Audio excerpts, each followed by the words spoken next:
ओम साई राम। श्री साई ज्ञानेश्वरी अध्याय 3। तृतीय अध्याय दिव्य ज्ञान है। आत्मा और परमात्मा के विषय में जानकारी दिव्य ज्ञान है। इस अध्याय में श्री साई ने बताया है कि ईश्वर कौन है, वह कैसा है, वह कहाँ रहता है, उसको कैसे जाना जा सकता है। उन्होंने ईश्वर को नित्य, शाश्वत, आदिशक्ति, सर्वज्ञ, सर्वव्यापी बताया है। तीर्थों की यात्रा करके ईश्वर की खोज नहीं की जा सकती। अपने हृदय को शुद्ध करके उसमें स्थित ईश्वर को ढूंढा जा सकता है। ग्रंथों एवं शास्त्रों का पठन पाठन करने से वह हृदय में नहीं उतरता। आस्था और भक्ति से हृदय में उसका अनुभव किया जाता है। श्री साईं कहते हैं कि ईश्वर एक विराट सत्ता है और उसका एक सूक्ष्म अंश सभी प्राणियों में आत्मा के रूप में है। ईश्वर हर प्राणी में व्याप्त है।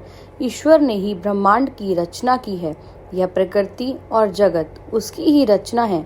ईश्वर स्वयं नित्य है, परंतु उसकी संरचना अनित्य है। माया की रचना भी ईश्वर ने ही की है। श्री साईं कहते हैं कि मानव जीवन का चरम लक्ष्य स्वर्ग नहीं मोक्ष होता है। मोक्ष ईश्वर का परम धाम है। वहां पहुंचने पर आत्मा ईश्वर के साथ एकाकार हो जाती है और उसके भव का चक्र समाप्त हो जाता है। ईश्वर जगत का आधार है। संपूर्ण शक्ति उसी में है। उसी की शक्ति से ब्रह्मांड निर्मित एवं संचालित है। उसी की शक्ति से जगत का पालन पोषण होता है। प्रकृति में ईश्वर का वैभव क्षिति, जल, पावक, गगन और समीर के रूप में है और प्राणियों में उसका वैभव मन, बुद्धि और अहंकार के रूप में है। इसे ईश्वर की अष्टधा प्रकृति या स्वरूप कहते हैं। ईश्वर जगत के सभी कारणों का कारण है। वह अनाम, अरूप एवं निराकार है। ईश्वर का वैभव देखा जा सकता है, परंतु ईश्वर का स्वरूप देख पाना संभव नहीं है, क्योंकि वह अपना स्वरूप कभी प्रकट ही नहीं करता। वह शुद्ध ज्ञान रूप एवं आनंद रूप में है। ईश्वर पूज्य है, वंदनीय है और इसके स्वरूप की मूर्ति हृदय में बसाने के योग्य है। यह संसार ईश्वर की व्यवस्था के अंतर्गत चल रहा है। संसार के हर प्राणी के कर्मों का लेखा जोखा उसकी आत्मा के बही खाते में अंकित होता है। कर्मों के अनुसार फल की व्यवस्था है।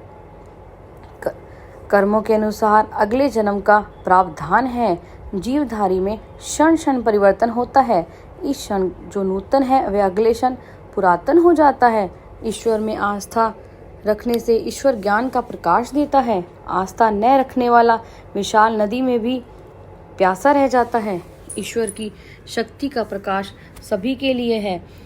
यह तो ग्रहण करने वाले की योग्यता एवं क्षमता पर निर्भर करता है कि वह उसकी शक्ति को कितना ग्रहण कर सकता है। ईश्वर के लिए हर प्राणी उसकी संतान है। वह संतान के बीच भेदभाव नहीं करता, पक्षपात नहीं करता। जगत में माया व्याप्त है। माया भी ईश्वर ने ही रची है।